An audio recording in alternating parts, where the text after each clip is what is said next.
လွန်ခဲ့တဲ့10နှစ်ကလင်းလင်းနဲ့သူ့ညီလေးမင်းမင်းတို့မှာအိမ်မက်တစ်ခုရှိခဲ့ကြတယ်။အသက်20အရွယ်လူငယ်လေးတွေဟာအနာဂတ်အတွက်မျှော်လင့်ချက်တွေနဲ့လုပ်ငန်းလေးတစ်ခုကိုအတူတူစတင်ခဲ့ကြတာပေါ့။ငါတို့လုံနိုင်ခဲ့ပြီမင်းမင်းဒီဆိုင်ကအစပဲရှိသေးတာ။ငါဘန်ကိုသွားပြီးလုပ်ငန်းတိုးချက်ဖို့စာရွက်စာတမ်းတွေတွားယူလိုက်အောင်မယ်။ဆိုင်ကိုမင်းခဏကြည့်တောင်းနော်။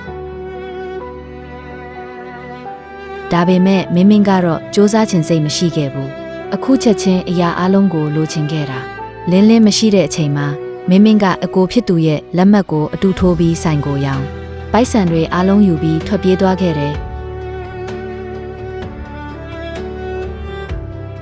လင်းလင်းပြန်ရောက်လာတဲ့အချိန်မှာတော့အရာအားလုံးဆုံးရှုံးသွားခဲ့ရပြီ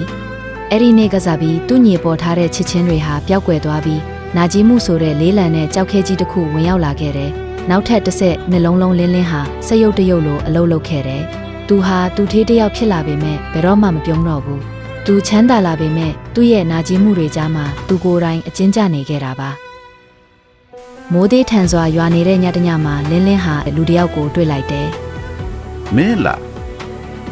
မင်းကအပေါ်ဘာရီလုတ်ခဲလေဆိုတာပြည့်ရဲ့နဲ့ဒီကိုလာပြဖို့မျက်နှာရှိသေးတယ်ပေါ့လေအကိုတောင်းပန်ပါတယ်ကျွန်တော်ပတ်စံတွေအားလုံးကိုလောင်းကစားနဲ့တငယ်ချင်းအပေါင်းအသင်းတွေကြားမှာဖြုံတိမိခဲ့ပါတယ်ကျွန်တော်နေမကောင်းဖြစ်နေတာလာနဲ့ချီနေပြီကျွန်တော်မသိခင်အကုတ်ကိုတောင်းပန်ချင်လို့ပါလင်းလင်းမှာရွေးချယ်စရာနှစ်ခုရှိပါတယ်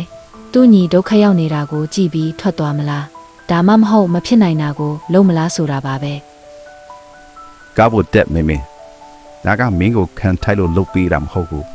ငါရဲ့ဒေါသတွေကြားမှာအကျဉ်းချနေရတာကိုငါအယမ်းပင်ပန်းနေပြီမို့လို့ငါကလွတ်မြောက်ဖို့ပဲငါရွေးချယ်လိုက်ပြီဒီကြတဲ့အတိုင်းပါပဲ